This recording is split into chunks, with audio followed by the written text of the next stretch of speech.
and you can't have a much better job than being governor. Any of your students, have you guys ever gotten to ride in a Daytona 500 car? So I got to do that, the pace car. I got to throw out the first pitch in a baseball game. I threw a strike. I didn't bounce it. That was a big deal. But as you know, if we're going to get our state back to work, we've got to have the best educated workforce. So I'm very focused on education. Individual student learning is the touchstone to our success. The quality of our teachers clearly is what makes a difference. We need to make sure that our principals, our superintendents are able to pick the teachers that are most effective with our students. We need to make sure that our teachers get paid for their effectiveness. Those that are more effective are rewarded for being more effective. If we do, we'll keep the best teachers, we'll train the best teachers. We know that our students are competing in a very competitive environment. If you don't get a great education, it's going to be very difficult to get a great job. And so education is clearly key. So, and we're going to clearly have the best educated students in the state, and we're going to have the best educated workforce. Today I had the honor to sign my first bill since I've been governor.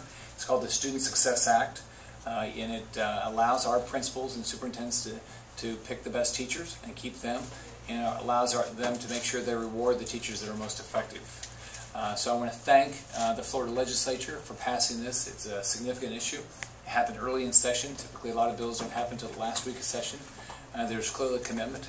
I want to thank Speaker Dean Cannon and Representative Eric Fresen in the Florida House for their efforts. I want to thank Senate President Mike Herodopoulos and Senator Wise and Senator Thrasher and the Florida Senate for all they've done.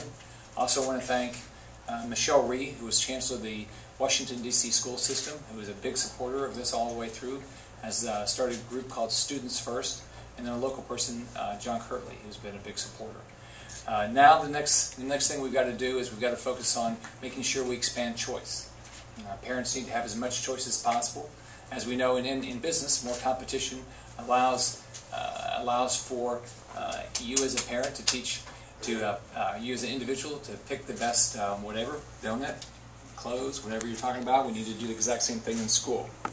So now I call on the Florida legislature to move our education system another step forward. We have to have legislation that expands school choice, expands charter schools. We must give parents, as we all know, charter schools or public schools run by a third party. They can be more innovative, but it clearly creates competition, so parents have more and more choice. So that's going to have a dramatic impact if we get that done.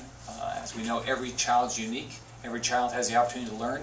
We just need to make sure we give them as many different environments as possible so they have as much choice as possible, because parents know where their child should go to school.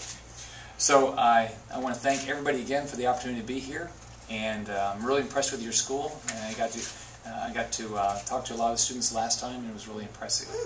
And I think we have two individuals that are going to ask questions. Is Mr. Parker Ash